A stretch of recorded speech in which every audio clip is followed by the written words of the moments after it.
अभी तक अजय टैनी मिश्रा के लड़के को फांसी नहीं दी गई है। और तो सब जगह 5 राज्यों की बात नहीं, पूरे देश के अंदर हम ये कहेंगे कि इस प्रधानमंत्री के द्वारा जो किसान के मेरे वर्ग की कमर तोड़ने का काम किया, जहाँ तक हमारी आवाज़ जो भी मेरे को देख और सुन पा रहे हैं, मैं उन सब से अपील करता हूँ कि ये किसान के मेरे वर्ग को जो वादा खिलाफी की है, इनको इनकी औकात दिखाने का काम करें। खुल्लम खुला कहना चाहते हैं, जो बीजेपी की देश के अंदर सरकार है, ये निकम्मी और नकारी सरकार है, इससे छुटकारा देश को चाहिए। नमस्कार जी मास्टर जी। नमस्कार जी।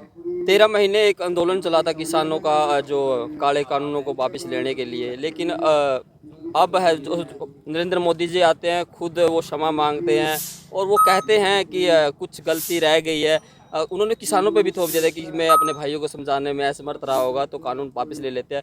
तो अब इन दिनों में जो अलग अलग जगह पर हरियाणा में जो किसान जो लोग हैं वो है जो प्रदर्शन करते हैं, लेकिन अब 26, 27, 28 को है जो पंचकुला में पड़ाव किया गया और वहाँ पर जो प्रदर्शनी देखी हमने, जो उसमें जो जैसे खाने पीने की जो प्रदर्शनी थी, जो वहाँ पर अत्याचार किए गए, कीले लगाए गई, वो सब प्रदर्शनी वहाँ पर जो पोस्टरों पर लगाए गए थे। क्या कुछ दोबारा क्यों वहाँ पर जाना पड़ा किसानों को, क्या कुछ इसके बारे में बताएंगे सर? मैं आपका सवाल का जवाब देने से पहले तो आपका और आपका चैनल का और आपके दर्शकों का और पूरा प्रदेश और देश की जनता का आभार व्यक्त करना चाहता हूँ, क्योंकि आपका भी उतना ही लगातार आंदोलन है एक तरह का। दिन रात आप हमारे साथ रहे और बहुत दूर दराज तक भी आप हमारे साथ गए हो, तो आप भी उसे जीत के बधाई के उतने ही पात्र हो जितने हम किसान हैं। और आपने देखा जो 13 महीने का आंदोलन था वो बहुत ही अनुशासित शांति प्रिय था, सरकार ने झुकना पड़ा। लेकिन हमारे बुजुर्ग एक बात कहते थे कि चोर चोरी छोड़ दे, हेराफेरी नहीं छोड़ता। हम मोदी के बारे में ये बात कहना चाहते हैं कि उसने ये कह के उठाया कि मैं समझाने में असफल हो गया, मैं काले कानूनों को वापस लेता हूँ और आप अब घर चले जाओ। हमने कहा भाई हम घर ऐसे कैसे चले जाएं, आपने कानून बनाए, आपने वापस ले लिया, हमारी मांग तो यूं की यूं है, उनको तो पूरा नहीं किया। तो उसने वायदा किया था कि 1 साल में मैं आपकी सारी मांगों को पूरा कर दूंगा, और 1 साल तक हम बिल्कुल चुप रहे, 1.25 साल भी चुप रहे। 3 महीने पहले हमने ये किया कि भाई 26, 27, 28 जो नवंबर है वो ऐतिहासिक आंदोलन के हमारे 3 साल है, जो दुनिया का सबसे बड़ा आंदोलन था, जिसमें दुनिया के आज तक इतनी बड़ी भागीदारी कभी नहीं हुई और एक बड़े तानाशाह को हमने झुकाया।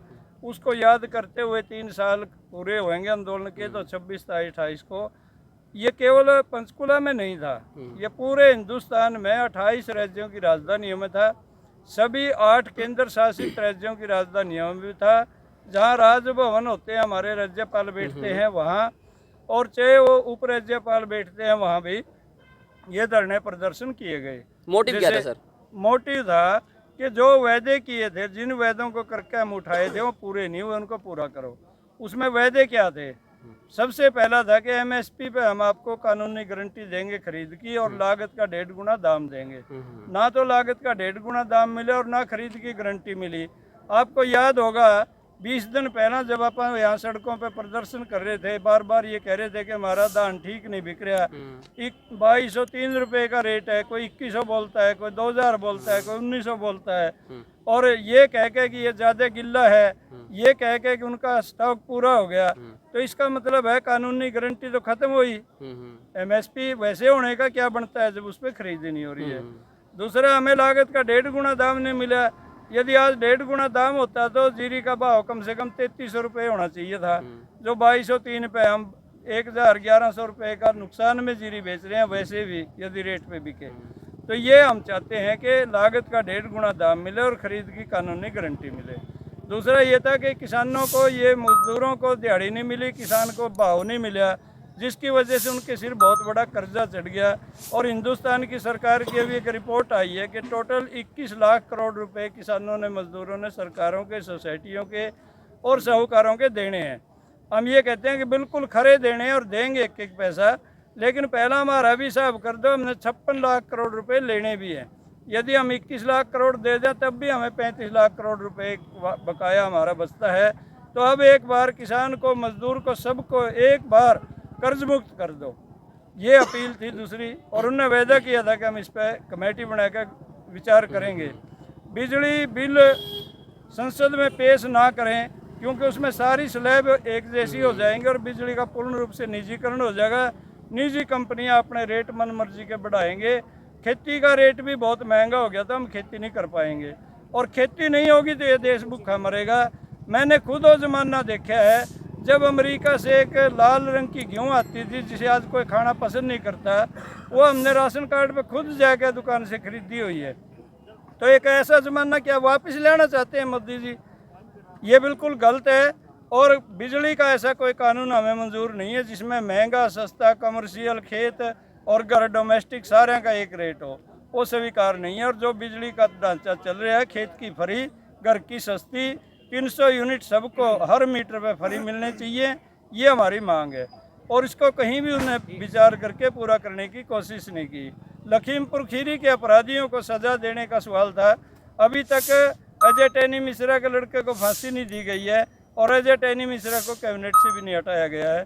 और हम चाहते हैं कि सब बुजुर्ग आदमी जो 60 साल की उम्र पूरा करके 10,000 रुपये मासिक बिना शर्त की पेंशन, ये ना हो कि उनके घर में कितनी आमदनी है, कभी 3 लाख कहते हैं, कभी 1,80,000 कहते हैं, सबको मिलनी चाहिए जिसने भी अपनी जवानी देश के लिए लगाई है। ये बड़े मुद्दे थे जिनको वायदा उनने किया था लेकिन पूरा नहीं किया, उसको याद करवाने के लिए हम गए थे। किसानों पर मुकदमे दर्ज हैं, उनको याद करवाने गए थे। हरियाणा सरकार ने बीमा कंपनियों की लूट जो मचाई उसको रुकवाने के लिए गए थे। और जो मुआवजे हमारे पेंडिंग है 4 साल के, 2020 का, 21 का, 22 का, 23 का अभी पेंडिंग है, उनको क्लियर करवाने के लिए हम पंचकुला गए थे। और हमें उम्मीद है राज्यपाल ने जिस हालत में हमारे से बातचीत की है, आश्वस्त किया है कि मैं अपनी तरफ से पूरे प्रयास करके हरियाणा सरकार से आपकी बातचीत कराऊंगा। और राज्य सरकार के साथ साथ में केंद्र सरकार को भी ये आपका जो मांग पत्र केंद्र से संबंधित है इसको भेजकर वहाँ अपने रिकमेंडेशन के साथ विचार होगा, ज़रूर होगा, ऐसा उन्होंने आश्वासन दिया है। लेकिन वो क्या करते हैं मैं नहीं कह सकता। हमने तय कर लिया कि हम 11 तारीख तक इंतजार करेंगे और 11 तारीख आपने विश्वास जताया है? हमने खुद कहा कि हम 11 तक का इंतजार करेंगे, राज्य सरकार का भी केंद्र सरकार का भी। और 11 तारीख तक नहीं होता है तो फिर हिसार में संयुक्त किसान मोर्चा हरियाणा की एक मीटिंग करेंगे और आगामी आंदोलन की उसमें घोषणा करेंगे। ठीक है। जोगिंदर जी, वादा खिलाफी करी है मोदी साहब ने, मोदी सरकार ने, बीजेपी सरकार ने? बिल्कुल वादा खिलाफी की है। जिस टाइम हम 13 महीने किसानी संघर्ष में रहे, 13 महीने के बाद सुबह प्रकाश पर्व के दिन में देश के प्रधानमंत्री ने स्वयं आकर के 8 बजे टेलीविजन पर आपके माध्यम से आम जन से ये एक माफ़ी मांगने का काम किया था कि मैंने ये जो 3 काले कानून, तो वो नहीं कहेंगे, वो कहता है भी मैंने किसानों के हक में 3 कानून बनाए थे, वो किसान के मेरे वर्ग को पसंद नहीं आए, मैं उनको समझाने में असफल रहा, तो मैं इनको वापस लेता हूं और मैं इस समाज से एक वर्ग से माफ़ी मांगने का काम करता हूं। उसके बाद भी उन्होंने कहा था कि मैं MSP है जो उसको कमेटी बनाने का काम करेंगे।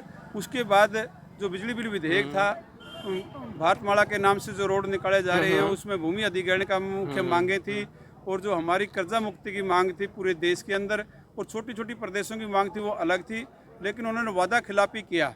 वादा खिलाफी के बाद हमने कुछ समय तक केंद्र की सरकार का, प्रधानमंत्री के बयान का इंतज़ार किया, लेकिन इंतज़ार की कोई सीमा होती है। उस सीमा को जब उनके द्वारा से कुछ नहीं आया तो पूरे किसान मोर्चा की तरफ से एक कॉल दी गई कि आने वाली 26, 27 और 28 नवंबर 2023 को हर राज्य की राजधानी के अंदर 3 दिन का पड़ाव किया जाएगा और राज्यपालों को अपनी मांगों का ज्ञापन दिया जाएगा। उस मुहिम के तहत हम पहुंचे। जोगिंदर जी, एक बड़ा क्वेश्चन ये है कि अभी कई राज्यों के जो चुनाव है वो संपन्न हुए हैं और रिजल्ट आना बाकी है, तो ऐसे में किसानों का कुछ प्रभाव देखने को मिलेगा? हमारा तो सब जगह, 5 राज्यों की बात नहीं, पूरे देश के अंदर हम ये कहेंगे कि इस प्रधानमंत्री के द्वारा जो किसान के मेरे वर्ग की कमर तोड़ने का काम किया, जहाँ तक हमारी आवाज़ जो भी मेरी को देख और सुन पा रहे हैं, मैं उन सब से अपील करता हूँ कि ये किसान का मेरे वर्ग को जो वादा खिलाफी की है, इनको इनकी औकात दिखाने का काम करें। खुल्लम खुल्ला कहना चाहते हैं, जो बीजेपी की देश के अंदर सरकार है, ये निकम्मी और नकारी सरकार है, इससे छुटकारा देश को चाहिए।